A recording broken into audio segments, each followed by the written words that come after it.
आदिवासी भाइयों और दूसरे समाज के लोगों, आप सभी को इसी भील प्रदेश के मुस्लिम समाज की तरफ से जोहार सलाम।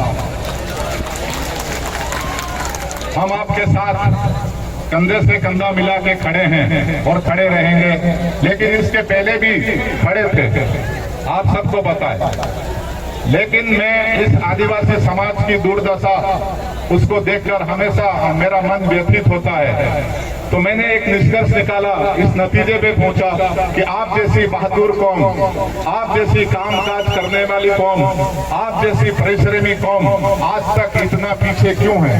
उसका सिर्फ एक ही कारण है कि आपके पास कोई रहबर नहीं है, आपके पास कोई नेता नहीं है जो आपको एक साथ संगठित कर सके। अगर आप संगठित हो जाते हैं तो ये पूरा इलाका आपका था, आपका है, आपका रहेगा, आपको कोई यहाँ से हिला नहीं सकता। मैं आपको एक बाज का एग्जाम्पल दूंगा। बाज पक्षी होता है जिसे हम लोग शाहीन कहते हैं, आप लोग ईगल कहते होंगे। उसके कंधे पे एक रेवन नाम का छोटा सा पक्षी बैठ जाता है।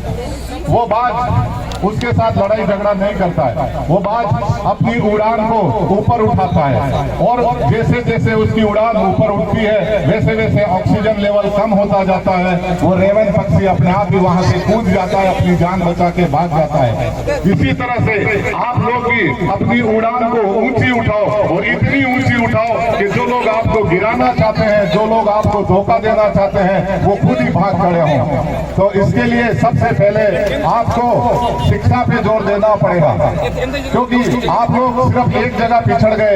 आप शिक्षित परिवार बहुत कम है आप में। पुराने जमाने में तो कोई पढ़ता ही नहीं था।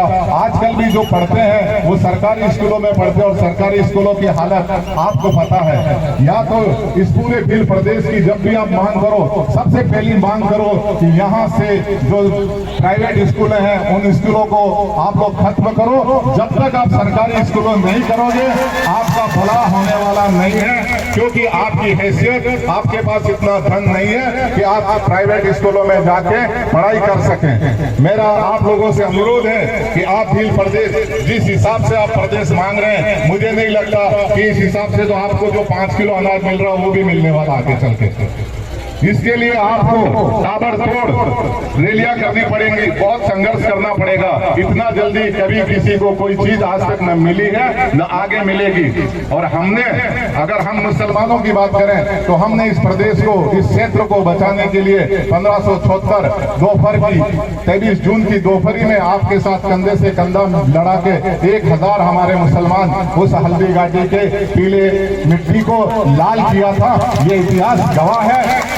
और बरसों से हमारे नाम से इस पूरे क्षेत्र में एक बहादुरी का इनाम दिया जाता था, जो हम पठानों के नाम हकीम खानसूर के नाम से दिया जाता था। लेकिन आजकल इन सरकारों ने वो इनाम भी बंद कर दिया, तो हमें दबाया गया। लेकिन हम अपनी जगह पे बैठ चुके हैं, हमें अब आवश्यकता नहीं है। हमने अपनी मेहनत और मजदूरी से हम आगे बढ़ने की कोशिश कर रहे हैं। लेकिन आपको ये क्षेत्र पूरा आपका है, आपको एकजुटता दिखानी होगी, वरना आप आगे नहीं बढ़ पाओगे। मैं 4 शब्द कहूंगा जो हमेशा कहता हूं, न हम सफर न किसी हम नसी से निकलेगा, न हम सफर न किसी हम नसी से निकलेगा, ये हमारे पांव का कांटा है, हम ही से निकलेगा।